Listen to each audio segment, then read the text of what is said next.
George Bush is very convincing that he saw the first plane strike the World Trade Center the morning of 9/11 on regular TV.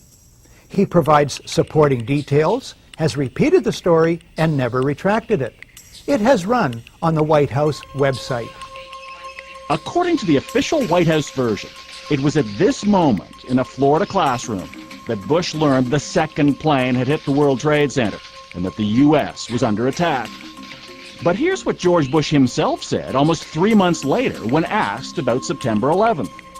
Well, Jordan, you're not going to believe what state I was in when I heard about the terrorist attack. I was in Florida. And my chief of staff, Andy Card, well, actually I was in a classroom talking about a reading program that works.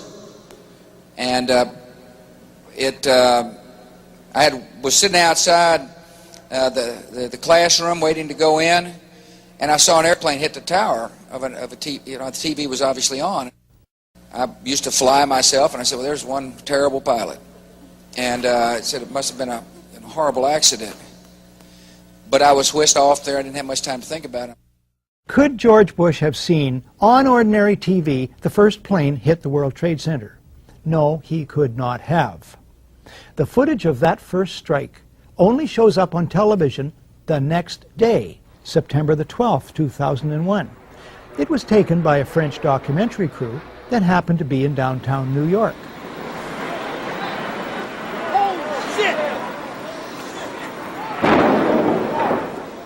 It can be suggested Bush confuses the second plane with the first. But how to explain this? We've all seen Andy Card do that. None of this can ever be retracted. It is an interlocking historical record. Why go on at length about this? Because it may one day become the basis for criminal court proceedings.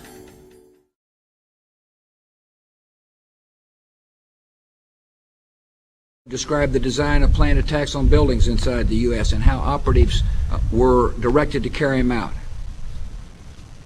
That is valuable information for those of us who have the responsibility to protect the American people. He told us the operatives had been instructed to ensure that the explosives went off at a point that was high enough to prevent people trapped above from escaping.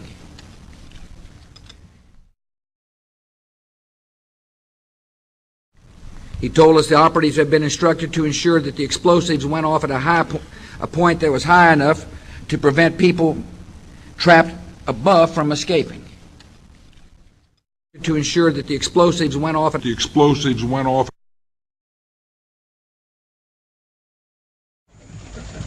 I know you said there'll be a time for politics, but you've also said you wanted to change the tone of Washington. Howard Dean recently seemed to muse aloud whether you had advanced knowledge of 9/11. Do you agree or disagree with the RNC that this kind of rhetoric borders on political hate speech? Yeah. Look, there's time for politics. And, you know, it's time for politics. And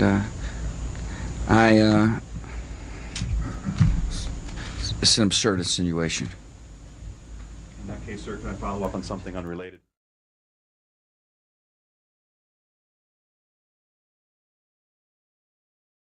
In 2001, after the World Trade Center bombing, my detachment was alerted to deploy to Afghanistan to conduct unconventional warfare operations. In 2001, after the World Trade Center bombing,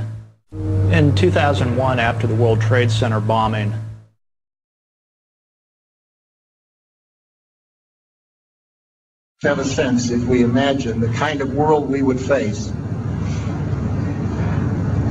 if the people who bombed the Westfall in Mosul, or the people who did the bombing in Spain, or the people who attacked the United States in New York, shot down the plane over Pennsylvania and attacked the Pentagon, shot down the plane over Pennsylvania.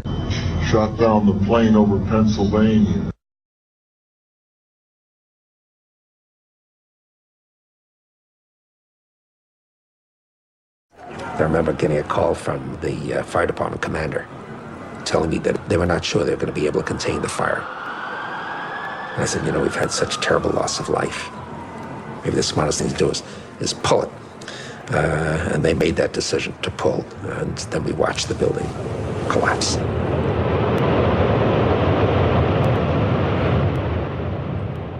Outrageous. Simply outrageous. It takes months of preparation and planning to do a controlled demolition like this one. They had to have put these charges in place before September 11th. Larry Silverstein was kind enough to tell us that they demolished this building on September 11th. But who was they? And are we supposed to think that they didn't have explosive charges in place in the Twin Towers? The leaseholder of the World Trade Center complex, Larry Silverstein, gave a public interview on PBS in 2002, and he said that they pulled that building, which is a demolition term for intentionally bringing down a building. This man made over $5 billion from those buildings' destruction, and I want to know if there was ever a formal investigation into Larry Silverstein, the leaseholder of the World Trade Center complex, and his ties to this entire event. I don't believe there's been a formal investigation. I haven't heard that. I don't know that. I do know that that wall, I remember, was in danger, and I think that they made a decision based on the danger that it had of destroying other things, that they did it in a controlled fashion. If the official story is true, and an astoundingly successful sneak attack from diabolical Muslims caught America totally off guard, then the White House surely must be highly motivated to turn heaven and earth, to use one of their own favorite cliches, to investigate the events of that day as quickly and thoroughly as possible. The White House must rush to appoint a respected chairman and commissioners, give them the widest powers to call witnesses, spare no expense. Except for the Reichstag fire, that's how it's usually done. 6 days after the sinking of the Titanic, a chairman is appointed to head an investigation. 9 days after Pearl Harbor, the first of 4 investigative commissions is struck. The JFK assassination, the Challenger disaster, 7 days each. How many days after 9/11 is it that President Bush names someone to head an investigation? This commission has been charged with a crucial task. Call it foot dragging. The White House chooses all the commissioners, key insiders rife with conflicts of interest. The editor of Vanity Fair, Graydon Carter, sums it up. The Bush White House did everything in its power to derail an open inquiry. Then, when faced with its inevitability, the president and his aides sought to limit its scope, its access, and its funding. This commission was about as independent from White House control and manipulation as the abused prisoners at Abu Ghraib were from their jailers. Mandate. The commission itself says, we're not out to blame anyone. In other words, accountability is not part of the mandate.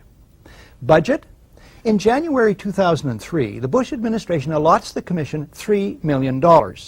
This compares to $5 million for a 1996 commission that looked into casino gambling, and $50 million each for the inquiries into the Columbia shuttle explosion and the Clintons' failed Whitewater deal. The dollar amount is later grudgingly raised but never exceeds $15 million.